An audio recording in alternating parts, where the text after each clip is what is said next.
Hi friends, എല്ലാവർക്കും നമസ്കാരം. ഇന്നേക്ക് நல்ல சூப்பர் டேஸ்டான ஒரு கருவாடு குழம்பிൻ്റെ ரெசிபி தான் உங்களுக்காக நான் ஷேர் பண்ண போகிறேன்.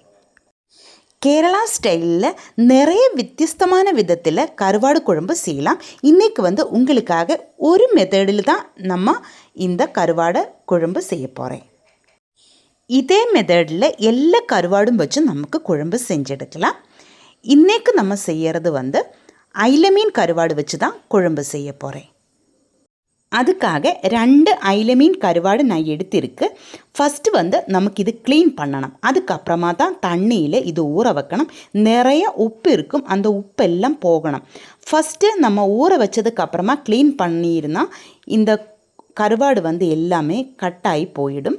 அதனால் ஃபஸ்ட்டு நம்ம க்ளீன் பண்ணியதுக்கப்புறமா தண்ணியில் இதே மாதிரி கட் பண்ணி ஊற வைக்கணும். அந்த மாதிரி நான் வச்சிருக்கு. இனி ஒரு உருளைக்கிழங்கு இதே மாதிரி கட் பண்ணியிருக்கு. 5 பச்சை மிளகாய் கட் பண்ணி எடுத்திருக்கு. ஒரு பெரிய வெங்காயம் நைஸாகிட்டு கட் பண்ணி எடுத்திருக்கு.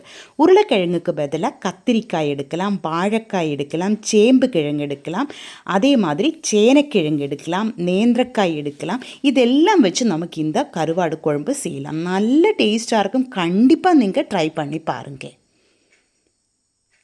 இனி ஒரு மண்சட்டி அடுப்பில் வச்சு சூடு பண்ணியிருக்கு. அதிலேக்கு தேங்காய் எண்ணெய் தான் 1.5 டேபிள் ஸ்பூன் ஊற்றியிருக்கு. இதொன்று சுட்டிச்செடுக்கலாம். நல்ல சூடாயதுக்கப்புறமா இதிலேக்கு நமக்கு கடுகு போடலாம். கடுகு நல்லா வெடித்ததுக்கப்புறமா கருவேப்பிலை போடலாம். பின்னாடி பெரிய வெங்காயம் பச்சை மிளகாயும் போட்டு நம்ம நல்லா வணக்கி எடுக்கணும்.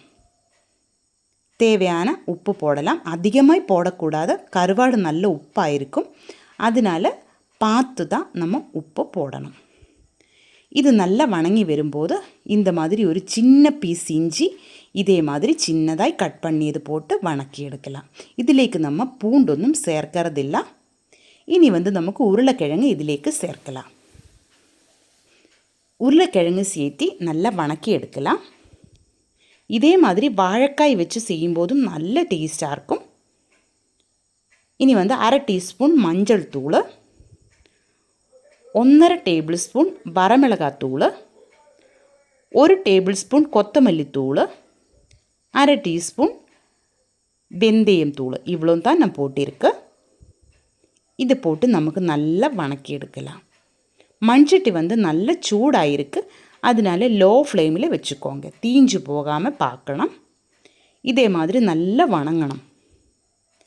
அதுக்கப்புறமா நமக்கு தேவையான தண்ணி ஊற்றி இது வேக வைக்கலாம்.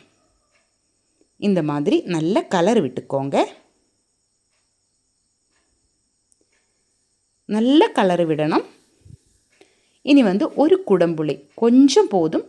நம்ம சாதாரணமாக கடல் மீன் கருவாடு அல்லாத மீன் குழம்பு பண்ணுற மாதிரி நிறைய புளி ஒன்றும் இதில் ஊற்றக்கூடாது. நீங்கள் புளித்தண்ணி ஊற்றியிருந்தால் கரெக்டு பாகத்தில் புளித்தண்ணி ஊற்றிக்கோங்க. இப்போ ஒரு குடம்புளி தான் நான் போட்டிருக்கு. நம்ம கிரேவி நல்லா கொதிச்சதுக்கப்புறமா கருவாடு இதிலேக்கு போட்டு லோ ஃப்ளேமில் வச்சு நமக்கு வேக வச்சு எடுக்கலாம். இந்த டைமில் 1/2 கப்பு தேங்காய் மிக்சியில் நல்லா ஃபைனாகிட்டு நமக்கு அரைச்செடுக்கலாம். இப்போ நம்ம கிரேவி எல்லாம் நல்லா வட்டி வந்துடுச்சு. இந்த டைமில் நம்ம அரைச்செடுத்த தேங்காய் இதிலேக்கு சேர்க்கலாம். கண்டிப்பாக நீங்கள் இந்த ஸ்டெப்பு செய்யணும். நம்ம தேங்காய் சேர்க்கும்போது தான் இந்த மெத்தடில் செய்கிற கருவாடு குழம்புக்கு நல்ல டேஸ்ட்டு வரும். இது நல்லா கொதிக்கக்கூடாது, நல்லா சூடாகணும். இப்போ பாருங்கள், நல்லா சூடாகி வந்திருக்கு. இந்த டைமில் தேங்காய் எண்ணெய் தான் நான் ஊற்றியிருக்கு. அதுக்கப்புறமா நமக்கு ஸ்டவ் ஆஃப் பண்ணலாம். 1 நிமிஷம் மூடி வைக்கலாம். பின்னாடி கொஞ்சம் கருவேப்பிலை நமக்கு சேர்க்கலாம். பாருங்கள், நம்ம சூப்பர் டேஸ்ட்டில் கருவாடு குழம்பு ரெடி ஆகிருக்கு. இது சாப்பாடுன்ற கூட சாப்பிட்றதுக்கு சூப்பரான ஒரு குழம்பு தான். கண்டிப்பாக நீங்கள் ட்ரை பண்ணி பாருங்கள்.